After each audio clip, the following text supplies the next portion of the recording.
panelistas e invitados son una combinación clave por la 92.9 FM.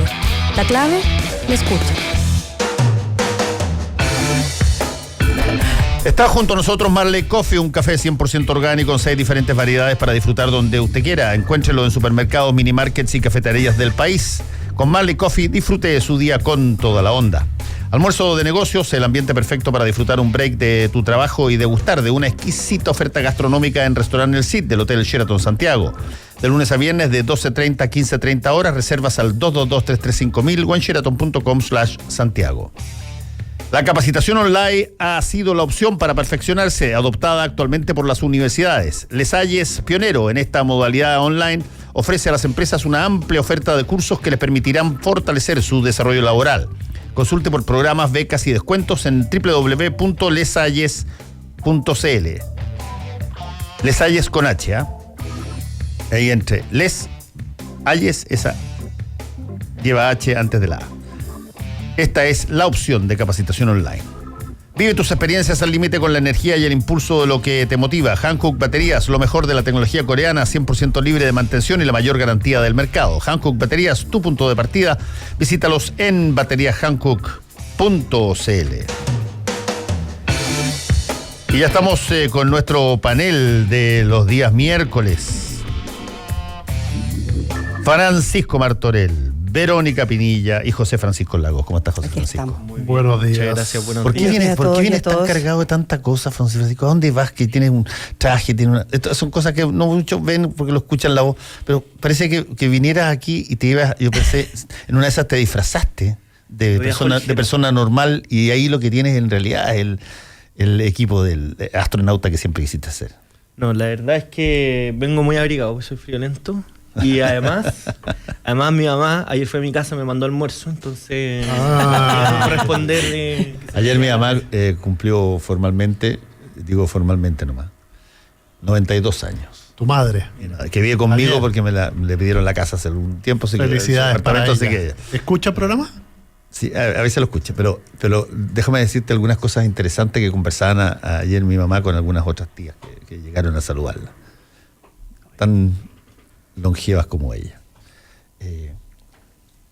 Rápidamente surgió el tema, para que vean solamente en términos de por qué ellas no pudieron tener acceso a la universidad. Y la respuesta fue unánime. Y empecé a interrogarlas, a tres viejas que hay ahí. Empecé a interrogarlas, digamos. ¿Por qué ninguno de ustedes llegó a la universidad? Si eran personas que tenían recursos en su momento, qué sé yo, padres que tenían campo, respuesta unánime de todas ellas. Mi papá me lo prohibió. Las mujeres no iban a la universidad, salvo con contadas ocasiones que fueron. De hecho, la única profesional universitaria de la familia de mi madre fue la hermana menor, que se murió ya, que era muchos años menor que mi mamá, y que después de hacer un lobby feroz, según me contaba mi mamá, logró que mi abuelo la aceptara ir a asistencia social. Pero durante mucho tiempo las personas que eran las mujeres de época que te estoy hablando, pretérita, años 40, qué sé yo, no eran autorizadas para ir a la universidad, no iban a la universidad nomás, se quedaban en su casa y eran, qué sé yo, la dueña de casa clásica de que se habla. Y todo esto lo cuento en el contexto de un muy amigo mío, Marcelo Ríos, médico, radiólogo, que me cuenta ayer que su mamá, pues yo le conté que iba al cumpleaños de mi mamá, que tenía 92 años, y Marcelo me dice, y aquí voy a plantear un problema además, Marcelo me dice, mira, mi mamá también tuvo cumpleaños recién, tiene 84 años, y es médico, y es súper seca, médico, y me contó hace un mes que ella quería testearse cómo estaban sus conocimientos y se inscribió para la prueba de la PSU. La prueba de selección universitaria. A los 84 años quiere dar la PSU. Y eso que suena yo aplaudiendo, así como los gallos de la tarde, el Roque y el Fernando, me dice, sí, pero es que hay un problema, me dice, que para que tú puedas acceder a la PSU, y aquí lo estoy diciendo públicamente, a ver si es que alguien me entrega la solución al problema, para acceder a la PSU tú tienes que tener tus informes y calificaciones de clases, tienes que tener la papelería propia del colegio, y nada de eso en la época que queda. Ella estaba en un colegio en Viña del Mar, y han buscado cómo se puede hacer si es que una persona quiere, siendo profesional, necesita todavía mostrar su, qué sé yo, certificado de enseñanza media o algún tipo de cosa, algún papel formal. Y ella le habían planteado que te necesitaban entregar todos estos papeles, a pesar de ser médico. Yo tengo la idea de que si tú eres profesional puedes dar la PSU siempre. Puede ser que esté equivocado, que no es que tengas que dar la PSU, sino que tú puedes acceder directamente o cambiarte de carrera o ir a una otra carrera. Pero me pareció salvaje dos cosas. Uno, que la voluntad y el que ella, de 84 años, que sé yo, creo que estoy lúcida todavía y estoy vigente todavía. Quiero saber qué tan bien estoy, quiero testearme con la PSU. En situaciones de PSU, o sea, con nervio. Qué buena. Está bueno. Y estudia, me dice el Memo Ríos, me dice, y estudia 3 veces a la semana. Un publicitario. Sí, claro, un publicitario que va a domicilio. Sí. Hay de eso, un publicitario de domicilio lo contrató, y está esta señora que le mando un saludo, estudiando todos los días porque quiere dar la PSU para demostrar si es que si sus conocimientos todavía están vigentes o no están vigentes, y si es que ella está apta o no está apta para este nivel que mide a las personas que salen de educación media. Me parece extraordinario, me parece fantástico. Tiene fecha hasta el 2 de agosto de 2019 para inscribirse. Sí. Por lo tanto, de aquí a los próximos 15 días... La única duda que había es porque alguien le había dicho y le había planteado que necesitaba demostrar algunos papeles específicos de su situación escolar, que en el San Margaret, creo que es el colegio de Viña del Mar, ya no había ningún papel de esa época. No había. Sí, debe haber un. Si alguien sabe cómo puede darse esa situación, mándenmelo por Twitter y yo se lo comunico a mi amigo, y a ver si su madre... Si tenemos una PSU de edad. ¿Eh?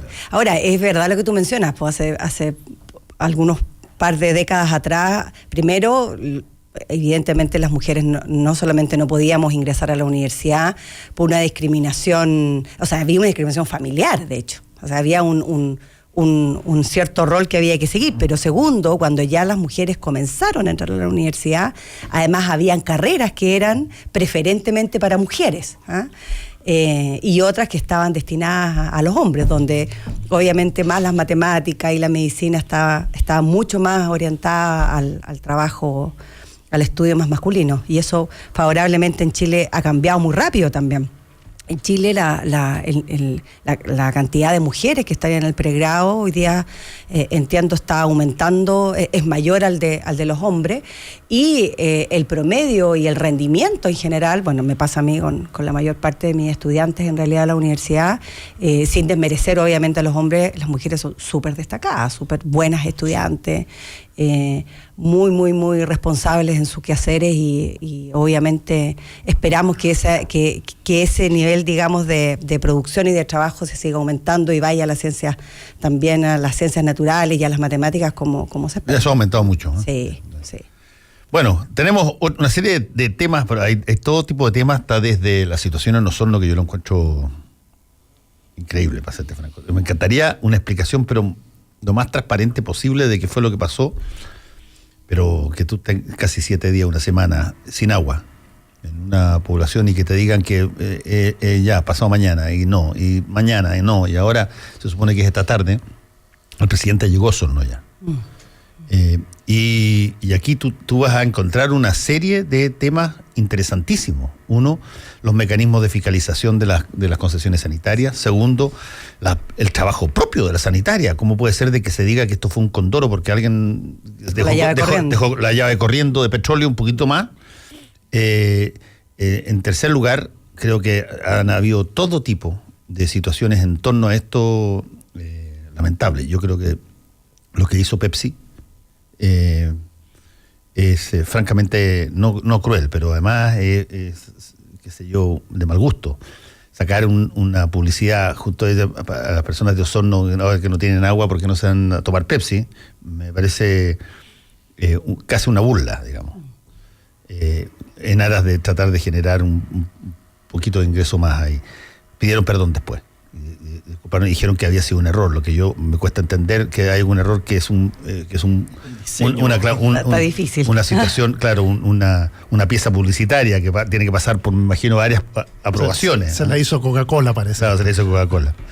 Pero el hecho es que tú tienes a toda una ciudad todavía sin recibir agua, y eso va, me imagino, a sacar a colación las vigilancias y fiscalizaciones respecto de las concesionarias. Segundo, los procedimientos, y no me extrañaría para nada que de aquí surgiera, a ver, oye, ¿y por qué no revisamos otra? ¿Por qué no, antes de esperar de que nos avise o nos delate un problema, una situación como esta, veamos cuáles son los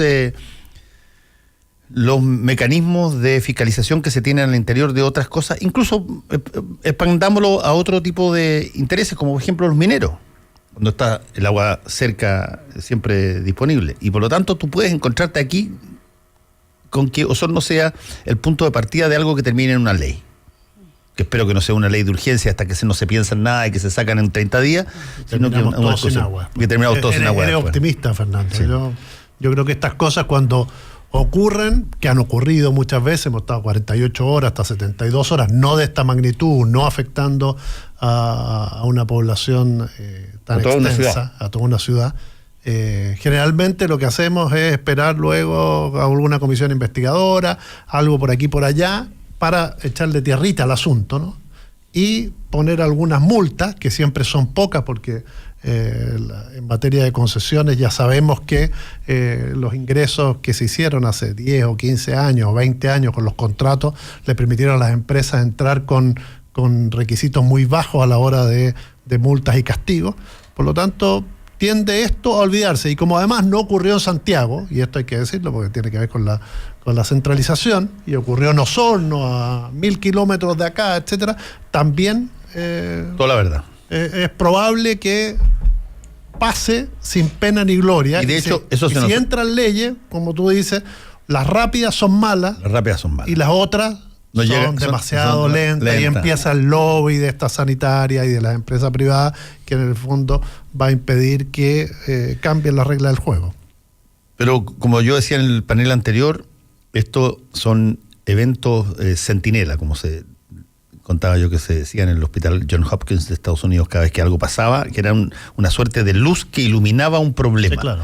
Y aquí hay algo, esto desgraciadamente es mayúsculo y dañino, pero si es que hay algo que tiene de positivo este tipo de problema, es que dicen, mira, eso que tomábamos como normal y que era natural y que, qué sé yo, la concesión funcionaba siempre y uno abría no es así, hay que estar siempre vigilante, hay que estar atento y hay que ser responsable en eso. Claro, pero eso también va a depender de la actitud que tengamos nosotros, la prensa, hinchar, insistir, y sabemos que esta noticia, ojalá, como tú dices, esto sea un antes y un después, ojalá que tomemos en consideración que hay una vulnerabilidad del sistema que puede ser muy grave. Y no solo por lo que ocurrió en Osorno, sino por lo que podría pasar en cualquier otra ciudad o en cualquier lugar donde se contaminen. Ahora fue esto, acuérdense, en Gótica fue que se contaminaron las aguas, como se envenenaron, esa era la idea. Bueno, como esa gente que dice que los Simpsons lo dijo antes, aquí Batman también lo dijo antes.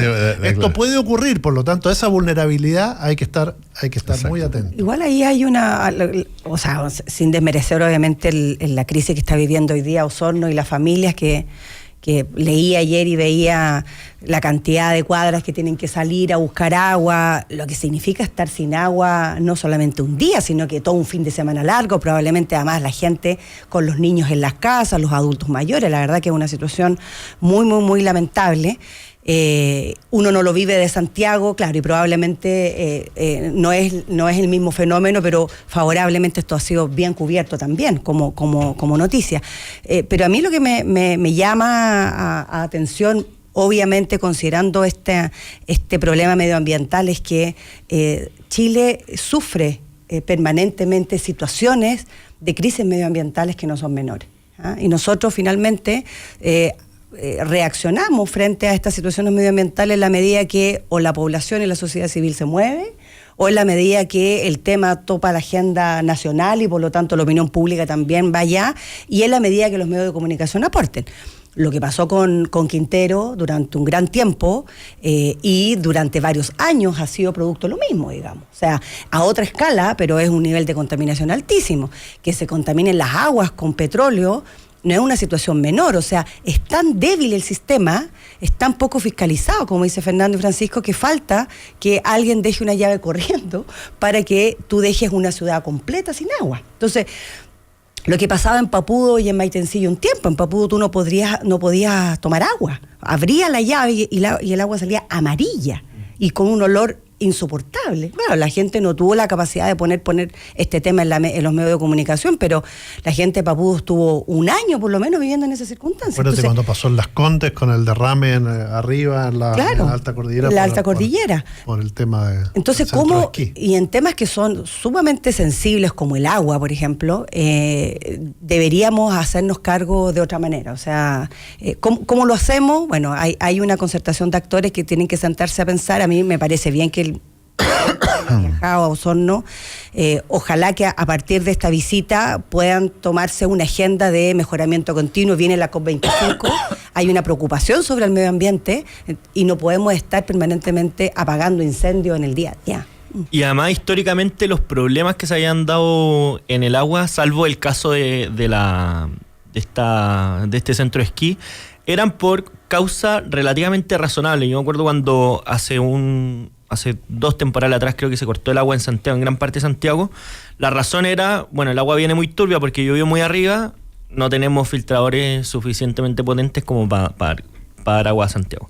Y eso parecía estar dentro del campo de lo razonable, pero lo de ahora sale de ese marco y por tanto la situación de indignación de los habitantes de Osorno es mucho mayor que la que vivíamos a pesar de las molestias los de Santiago, porque ya es un error humano, un error esencialmente evitable y una cuestión que podría haberse evitado si es que se hubieran hecho las fiscalizaciones correspondientes. Yo creo que con el agua se da un problema que nos ha pasado en otros temas también, que es que nosotros por querer avanzar mucho en algunos temas, por ejemplo en esto de la cobertura de agua potable, hemos cedido otras materias que ahora que hemos ido avanzando paulatinamente como país, nos tenemos que cuestionar. Y yo creo que ese proceso de cuestionamiento y de actualización de, por ejemplo, los contratos de concesiones, es una cuestión que llega tarde porque sale a la luz por casos particulares como este, casos que indignan, casos que no son la regla general y por tanto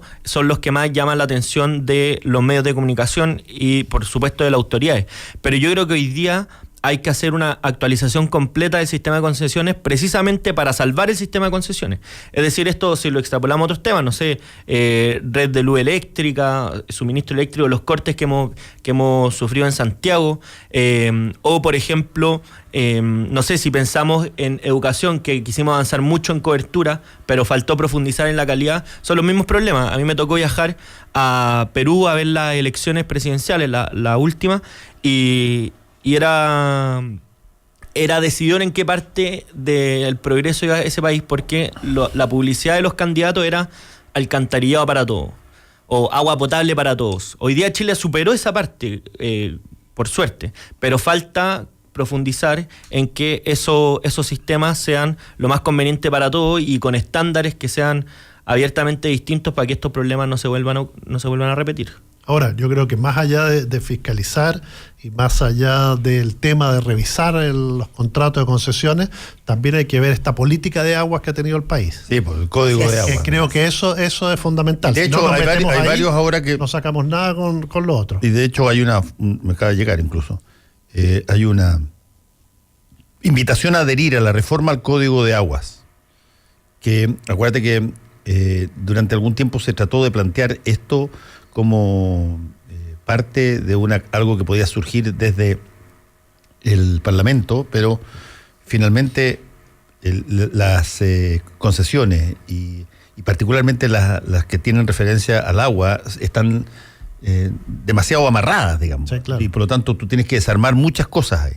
Claro, sí. Si vemos como dicen todo, claro, ahora ha ido cambiando el tema porque se está desalinizando mucha agua de mar, entonces eso ha permitido que los recursos hídricos a futuro no sea tan dramático como estábamos pensando, pero igual siempre se ha hablado que el gran conflicto mundial va a ser por el agua, que la gran necesidad, y lo hemos expresado en la cuarta región, ¿no? O en la quinta, toda la zona paltera, por ejemplo, que está sufriendo por la falta de recursos hídricos, la gente que vive ahí, las comunidades cercanas a la gran minería, que se han quedado sin agua, sectores que hoy, entonces este es un tema que toca en Osorno, que salta a la minería, que tiene que ver con el país agroexportador, y también de que las aguas no puede ser que en un 98% estén en manos de privadas. Es decir, acá este es un recurso esencial, que es prácticamente como el aire, y que hoy no pertenece a los chilenos. O sea, la discusión es sobre los derechos perpetuos del agua en la práctica y su administración, porque como tú bien mencionas, no es posible pensar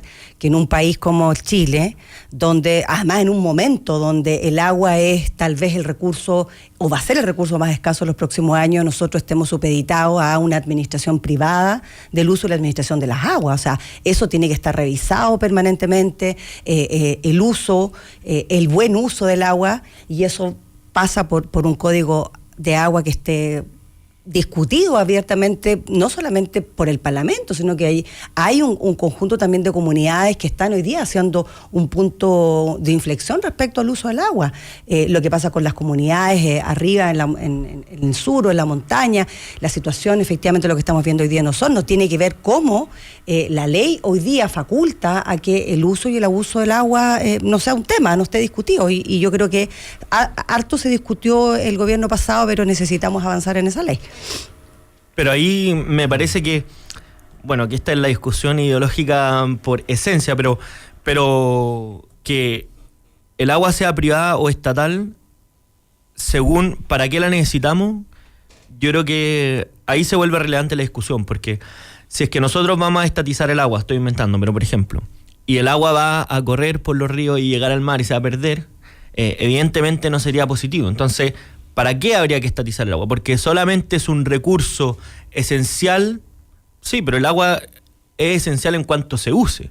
Y por tanto Chile, a pesar de que estos derechos de agua, que no son propiamente tal derecho de propiedad sobre el agua, sino derechos de uso, efectivamente ha tenido un avance en materia, por ejemplo, de esto que comentamos, de cuánta gente recibe agua potable en sus casas, o esto mismo alcantarillado y la reutilización de estos recursos hídricos. Chile es uno de los países de Latinoamérica que más reutiliza el agua que ocupa, y eso en parte gracias a reglas y un sistema que ha invertido recursos en la distribución del agua, que lamentablemente nuestros vecinos no cuentan con esa oportunidad. Entonces, a pesar de que no tienen un sistema de agua similar al nuestro, al contrario, han seguido este camino que Francisco parece que le gustaría. Entonces, la gran mayoría de los países OCDE, que tanto te gusta mencionar a ti, las aguas no son privadas, tienen un porcentaje bastante más bajo, y ellos se preguntarían lo contrario: ¿por qué privatizar el agua? Bueno, nosotros la privatizamos porque el Estado necesitaba recursos, y no estoy echando la culpa al gobierno militar, a la dictadura, le estoy echando la culpa a los años de la concertación, que necesitaban lucas y que apuradamente entregaron y vendieron las acciones de Corfo a empresas privadas transnacionales, que hoy tienen esto, porque Sal es agua andina, es decir, no es Pepito claro, Los Palotes, es agua andina. Es la que se hace responsable, una empresa extranjera que opera en Chile con las aguas nacionales. Que dicho sea de paso, yo insisto, lo conté en el panel anterior, Aguas Andinas, el mayor cliente que tiene en el mundo es Chile. Claro. O sea, esa te da la magnitud del negocio. Es salvaje. Y por eso es que están aquí con tan prestos. Entonces, nosotros en un determinado momento de nuestra economía requirió, para diversas razones, hacer caja, vender lo que se podía vender, como quedaba poco, entonces dijimos vendamos el agua, y se vendió. Entonces, la pregunta que se hace en otro es: ¿por qué privatizar el agua? Bueno, nosotros la tenemos privatizada. Veamos, estudiemos, analicemos, como tú dices, esto es ideológico, debatamos qué es lo mejor para el país. Veamos las condiciones del agua de un país normal con la de un país que tiene el agua en manos privadas. A futuro, desde el punto de vista estratégico, humano, de desarrollo, no de crecimiento, de desarrollo de la nación.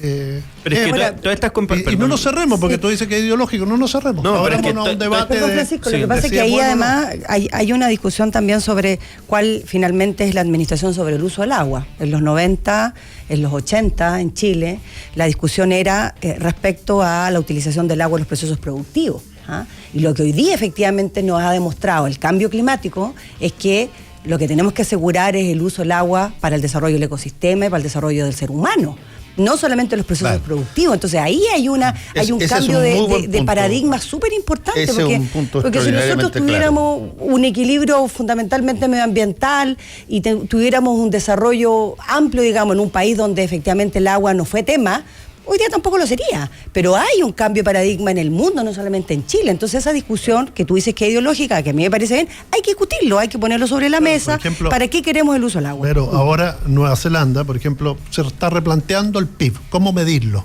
No, ya anunció, claro, que... Por eso, y lo anuncia con unos cambios y donde va dinero y va a pensar en un modelo de desarrollo más que de crecimiento. Tiene un crecimiento del 2,8%, que el último año tampoco es un gran crecimiento, pero le permite decir, bueno, ¿dónde vamos a poner los esfuerzos como país? Sí, en crecer desmesuradamente o en desarrollar a este país para hacer más feliz a su población.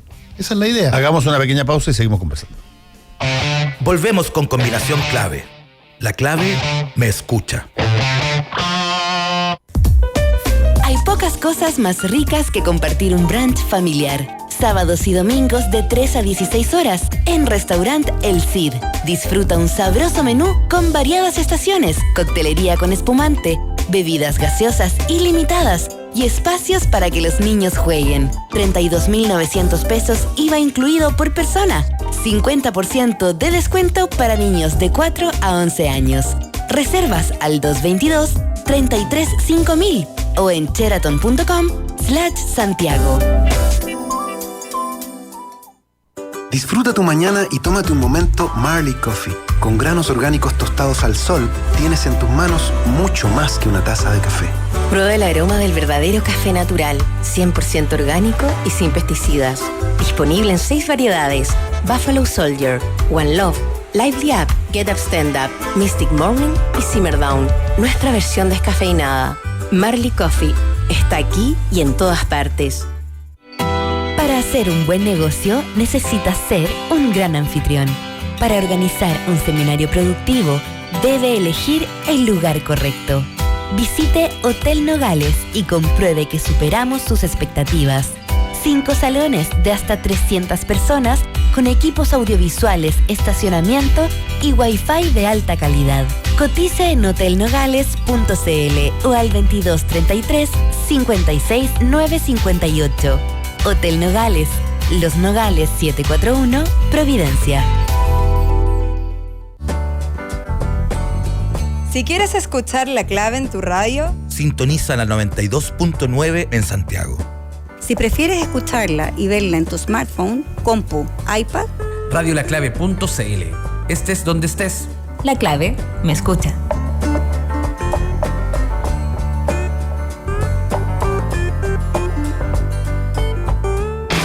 Fernando Paulsen y nuestros panelistas e invitados son una combinación clave por la 92.9 FM. La clave me escucha. Está junto a nosotros Marley Coffee, un café 100% orgánico con 6 diferentes variedades para disfrutar donde usted quiera. Encuéntralo en supermercados, minimarkets y cafeterías del país. Con Marley Coffee disfrute su día con toda la onda. Los sábados y domingos de 13 a 16 horas en Restaurant El Cid disfrute de un brunch familiar. Un sabroso menú con variadas estaciones, coctelería con espumante, bebidas gaseosas ilimitadas y espacio para que los niños jueguen. Reservas al 222-335000 o en Sheraton.com/Santiago. Les Salles llega a todo Chile con sus cursos de capacitación online. La opción que están integrando hoy las empresas para capacitar a sus trabajadores utilizando el beneficio Sense. Visítelos en www.lesalles.cl o llámelos al 22597-6600. 22597-6600 para conocer los beneficios, becas y descuentos. Les Salles, pioneros en capacitación online. Vive tus experiencias al límite con la energía y el impulso de lo que te motiva. Hankook Baterías, lo mejor de la tecnología coreana, 100% libre de mantención y la mayor garantía del mercado. Hankook Baterías, tu punto de partida. Visítelos en bateriahankook.cl. Oye, vamos a... No sé si alguien quiere agregar algo más sobre el tema del agua, porque hay otro tema que me parece tremendamente interesante que tiene que ver con la justicia, pero por cierto no con la justicia nuestra, a pesar de que hoy día se supone que se designa o escoge a una nueva, en este caso, integrante de la Corte Suprema, la jueza Repeto. Yo quería dedicarle un par de minutitos a la detención de Alejandro Toledo en Estados Unidos por el caso Odebrecht. Perú tiene uno de los golpes más fuertes en el caso de Odebrecht después de Brasil. En Brasil hay como 100 y tantas personas detenidas, casi todos los ejecutivos, digamos. Y cada cierto tiempo los mandamases de Odebrecht sueltan una pildorita por aquí, por allá, donde aplicaron sus coimas alrededor. Todavía Chile no llega. Pero en el caso de Perú ha sido un golpe feroz.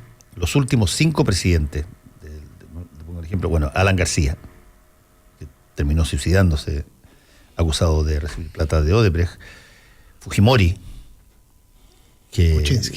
Kuczynski, que tuvo que dejar de ser presidente de esto. El hija de Fujimori también está metida en una situación como esa.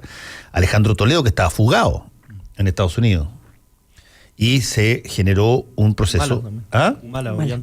Ullantumala también, se me le da el quinto. Si no se salva nadie. Si una cosa, si tú lo miras así fríamente, pero qué barbaridad. Estaba el país tomado por Odebrecht. Bueno, pero el caso es que Perú abrió una solicitud formal de extradición y Estados Unidos le dio la extradición y Alejandro Toledo fue detenido en Estados Unidos y va a tener que enfrentar un juicio en Perú, que ya existió en términos prácticos en ausencia, donde fue condenado a 18 meses de cárcel. Pero el punto es, y yo insisto, en que el tema de la corrupción en general en esta parte del mundo, en la América Latina, deja de estar en las noticias durante algún ratito y de pronto sale es tan grande el tema que Odebrecht solo es capaz de involucrar 5 o 6 países. Y yo me imagino que deben haber varios preguntándose, a ver, detrás de todo esto, ¿dónde se detiene? ¿Cuándo termina? ¿Dónde está el último peso que se dio? Buena pregunta. Yo creo que es una pregunta difícil de poder responder, ¿no? Ahora, ahí el tema, hay varios. Esto yo creo que es un gran temazo sobre la relación finalmente entre la política y las empresas y la riqueza, porque lo que se da en América Latina es algo muy particular, porque primero es la región más desigual del mundo, donde la concentración del dinero uno lo percibe fuertemente por la estratificación social que existe y la diferencia entre también las personas naturales y las personas jurídicas, o sea, cómo las empresas finalmente concentran el dinero. Y segundo, que de alguna manera no es difícil también suponerlo, si tú tienes una gran concentración del dinero, una gran desigualdad, gran riqueza, obviamente eso, si es que no existe una arquitectura normativa adecuada, te lleva a mirar, digamos, estos casos. Odebrecht fue, yo creo que ya la guinda de la torta, pero hacia atrás, digamos, qué es lo que habrá pasado, que finalmente no tenemos la información y el detalle. Entonces, ahí yo creo que hay países que han ido avanzando. Yo tengo la impresión de que aquí son 2 los elementos fundamentales, son muchos, pero 2. Uno, la normativa, la arquitectura normativa, en términos de prevención y sanción de la relación entre el dinero y la política en la práctica, cómo tú financias campañas políticas, cómo finalmente llegas al poder, porque ese es el tema. ¿A costa de qué llegas al poder?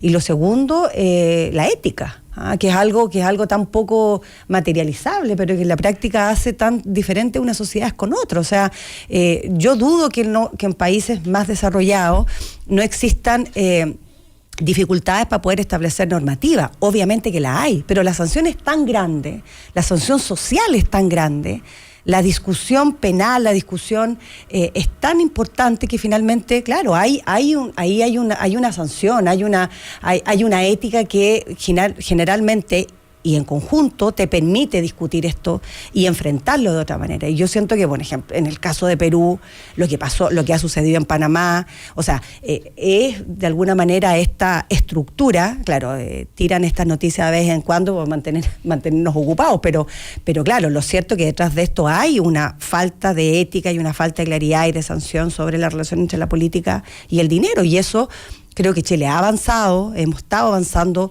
pasitos, hemos dado pasos que son, yo creo que no son lo suficientes, pero en el caso de Perú ya es una cosa desastrosa. O sea, además Toledo se arranca de su país, se esconde, ¿no es cierto?, intentando eludir a la justicia, además exponiendo al país en una situación impresentable. Yo creo que los peruanos, obviamente, esto es ya una cosa que no tienen cómo definirlo, y probablemente no va a ser el último tampoco. Entonces, yo creo que nos lleva además a pensar en América Latina cómo avanzamos. Un mecanismo tercera temporada. Probablemente. Y cuarta, como va la lamentablemente. Como va la cosa, por lo menos hay dos. Sí, claro. Pero José Francisco. A mí me parece, bueno, quizás soy optimista en esto, pero difícil ver otro caso similar como Odebrecht, porque era una cuestión escandalosa. Y yo estuve en un seminario donde estaba el fiscal del juez de Lavallato, que se llama Deltan Dalañol, y contaba el nivel de trascendencia y cuál era la cantidad de rangos de personas que coimeaban en el fondo para ganarse estas licitaciones, que eran absolutamente absurdas. Es decir, esta empresa tenía un presupuesto gigantesco, creo que eran $300 millones al año, para coimas. Y ese era el foco de ese presupuesto. Y básicamente los pillaron ya como por cosas escandalosas, y de ahí fueron saliendo algunos casos más mediáticos, como por ejemplo lo de Lula y esas cosas. Pero una de las cosas que comentaba él es que Perú era uno de los países más activos, la justicia peruana era uno de los países más activos en perseguir a las personas de la política que estaban involucradas en estos casos. En contrario de otros países, como por ejemplo Ecuador, bueno, para qué hablar Venezuela, Colombia también, no colaboraban tanto o no de manera tan activa, porque efectivamente hay una relación más íntima entre la política y la justicia. Y por tanto, ahí uno entra como en una encrucijada de decir, ¿por qué no hay expresidentes de otros países procesados? ¿Será porque o no hicieron nada o la justicia no funciona? Y ahí radica el problema de la corrupción finalmente, que es que te empieza a cuestionar toda la institucionalidad, porque uno ya después no puede confiar absolutamente en nadie, porque si es que uno sale libre de polvo y paja, seguramente ha sido porque o coimió a alguien o no lo procesaron justamente, etc.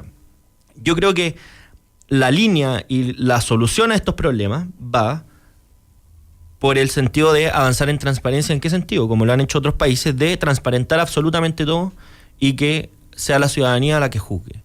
Y yo creo que cuando se ponen leyes muy estrictas, por ejemplo, de financiamiento de la política, se producen casos que básicamente en otros países podrían ser legales y legítimos, y en otros países son ilegales, y básicamente se provoca un círculo vicioso que ya después es muy difícil dimensionar qué es verdaderamente corrupción y qué verdaderamente no lo es. Y otro sí. Aspecto, que es lo que decía Verónica, que es el sentido ético al final. Que dónde está la línea de lo ético cuando lo legal, a veces por un bien mayor, que es decir, lograr transparencia dentro de la actividad pública, termina siendo tirando el tejo pasado, y al final terminamos dudando todos de todo. Sí, José Francisco. El único problema que tiene tu argumento, a mi modo de ver, tiene que ver un poquitito con cuando a ti te dicen que tienes que entregar una boleta por un trabajo que tú no hiciste, y para que te den dinero para tu campaña, pero por trabajo que tú no hiciste. Para cualquier básica definición de, qué sé yo, moral mínima, lo que tú hiciste fue una estafa. Hiciste un engaño. Eso está todo construido para engañar a alguien. Por eso necesitas mandar una boleta, porque sí que tú me puedes pasar la plata sin necesidad de yo justificar el ingreso, entonces me la pasas nomás. Claro. Pero como tengo que justificar el ingreso, y para que pasarme la plata, tú necesitas también justificar esa salida de plata de tu cuenta corriente, se produce este diálogo donde tú me pides a mí que yo te dé una boleta ideológicamente falsa, o sea, una boleta falsa, sobre un servicio que no presté. Para cualquier estado o dimensión o variable del principio ético de las cosas verdaderas, eso es una estafa. Estás estafando a alguien, estás tratando de engañar en el caso de la empresa al fisco, en el caso de la persona está yendo a buscar plata para su campaña sobre la base de estar dispuesto a mentir. Y sin embargo, tú tienes una cantidad enorme de personas que te dicen de que eso no es corrupción, de que eso puede ser una desviación del sistema, una anomalía dentro del sistema, pero como lo hacían todos, entonces era una práctica, era un estándar, aceptada, ¿no? Era un estándar normal.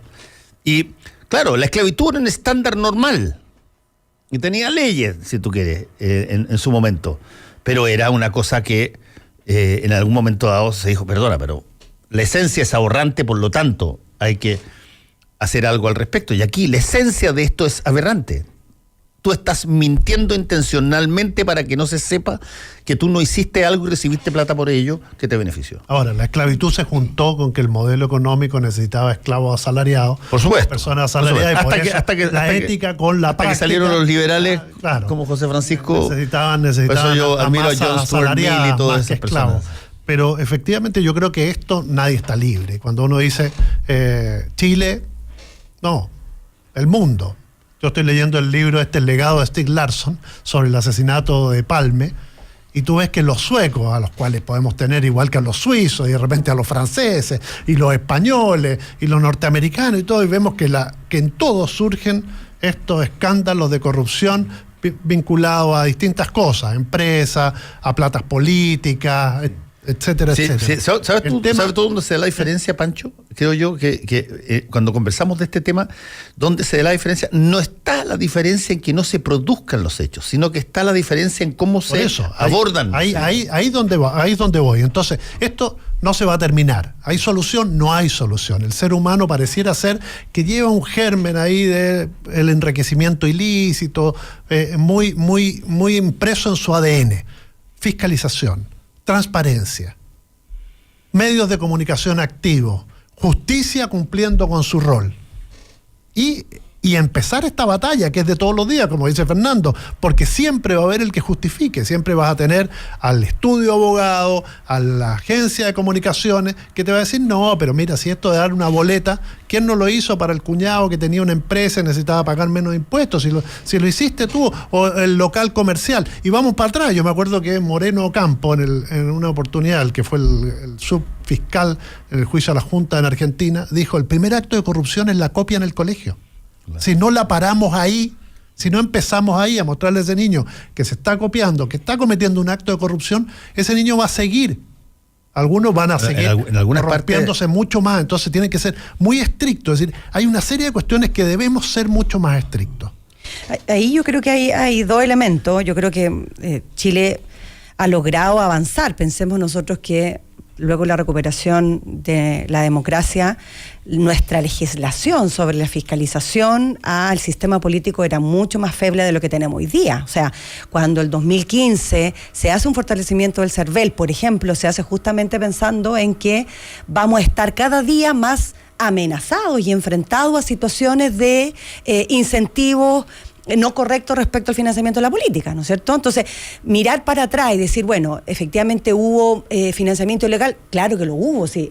Años antes ni siquiera teníamos una legislación que regulaba el ejercicio de la política y su financiamiento. Era obvio que la plata salía de alguna parte, si no nos podemos hacer los locos. Verónica, ahora, las campañas, acuérdate que eran millonarias. Si tú hablabas de una campaña al Senado de $2 millones, eso recordaba. y entraban 500.000 pesos por por Francisco por los y aportes de gastos Santiago, reservados. y Santiago Oriente, donde cambiaron senadores en 2 meses, cambiaron 3 veces candidato a senador o senadora, y bueno, y ahí se veía cómo cambiaba la campaña y la publicidad, y un día salía otro y otro día salía uno. Acuérdate que Iván Moreira iba de candidato a senador por la circunscripción Oriente, y en esa época Jovino Novoa lo agarró porque lo consideró demasiado patipelado y lo mandó al sur, y ganó en el sur. Y esa espina, créeme, que el senador Moreira no se la ha sacado de todo. Porque es un acto de discriminación brutal que se hizo. Ahora, lo que sucede es que vamos a ir viendo cada día más, se avanza esta legislación, y yo creo que por eso la discusión sobre el balance, cuál es el equilibrio adecuado, no es fácil al final, porque lo que tú también tienes, que si tú haces campañas que son muy exiguas, donde tú no puedes hacer publicidad, donde la publicidad está muy determinada por condiciones muy, muy, muy reguladas, que me parece bien, o sea, en teoría está bien, pero ¿qué es lo que sucede? Es que al final el que tiene mantiene. Porque si tú no logras personajes que vienen tratando de emerger en la política, gente más joven, mujeres, ¿no es cierto?, personas que vienen de movimientos sociales, que no tienen nuestra estructura, obviamente no van a tener ninguna posibilidad de ganarle a los diputados o diputados, senadores que ya están. Que además tienen otra característica que desgraciadamente se ha plasmado más en un partido que en otro, digamos, en el Partido Socialista quizás más que en otro, que es este fenómeno del clientelismo. Que el fenómeno, bueno, vamos al otro, claro. Que este fenómeno del puntero que nosotros hablamos tanto aquí referentes a la serie de televisión argentina extraordinaria que se llama Netflix, donde básicamente lo que tú tienes cuando eres incumbente, tienes una red de clientes fijo. Exacto. Claro. Y además, y hay gente que te los mueve, digamos. Por eso el diputado y el senador actúan a veces más como alcalde que como legisladores. Sí. Es decir, en la semana de distrito se dedican a solucionar problemas, a llevar esto, a llevar lo otro, cuando esa no es una tarea que le compete. Por eso causa tanto problema lo de los gobernadores regionales. Y además, la semana pasada. Sí. Y además yo creo que se le agrega que, precisamente con lo que decía Verónica, que básicamente hay un periodo de campaña donde los parlamentarios siguen recibiendo sueldo versus los desafiantes que tienen que arreglárselas como ellos pueden. Entonces ahí, claro, yo creo que hay un problema de la ley. Y que yo creo que no es irrelevante hablar sobre el tema institucional, porque el tema que hace la corrupción es que cuando sale a la luz casos de corrupción, uno debería pensar razonablemente que esto reafirma el sistema mismo. Dice, oye, qué bueno que salgan porque hay un proceso judicial que entra en curso. Pero el problema de la corrupción, particularmente latinoamericana, es que entra inmediatamente en cuestionamiento la institucionalidad misma, y por tanto es más grave porque degrada lo que se supone que debería ser la normalidad, que es que yo estoy de acuerdo en que regularmente salen estos actos, que se sepan y se sigan juicios, debería ser la normalidad absoluta, pero probablemente en nuestros países hay una cuestión detrás, de fondo, que no solamente están involucrados en ese caso concreto, sino que las ramas de la corrupción irrigan todo el sistema institucional. Y yo creo que Francisco da en otro punto clave, que es como la corrupción de las cosas chicas. Y es un tema súper...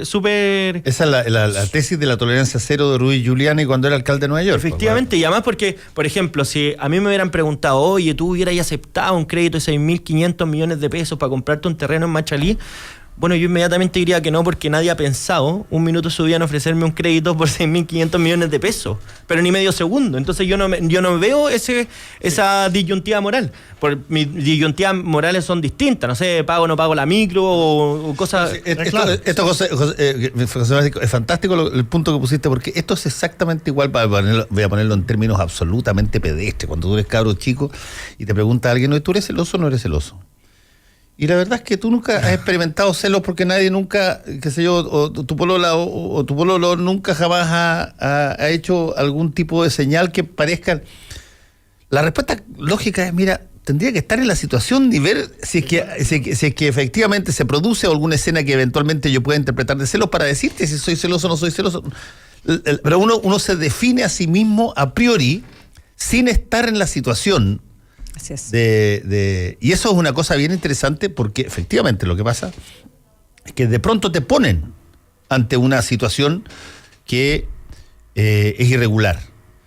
Y ahí es en ese mismo momento donde tú sacas por primera vez sacas a relucir si tienes talante ético o no tienes talante. Ahora, hay que considerar también que... Hablando no cuesta nada. Claro, nada. en esa figura nosotros veíamos que probablemente en los 60, en los 50, era imposible pensar que un presidente o una presidenta de un país no saliera, por lo menos en Chile, de una estructura política, ¿no es cierto? O sea, había ahí un recorrido y una trayectoria política asociado a ese tipo de cargo. Hoy día... Tenías que hacer carrera. Totalmente. Y hoy día esta emergencia del mundo del negocio, o sea, de las personas con muchos recursos, pensemos que el presidente hoy día, Piñera, es una persona millonaria, además. Entonces, cuando tú te enfrentas a eso, y no solamente en Chile, o sea, esto está sucediendo en muchas partes en América Latina, donde la figura de la persona que tiene recursos, que tiene un capital enorme, es también la figura del presidente de la República. Miren lo que pasa con Trump.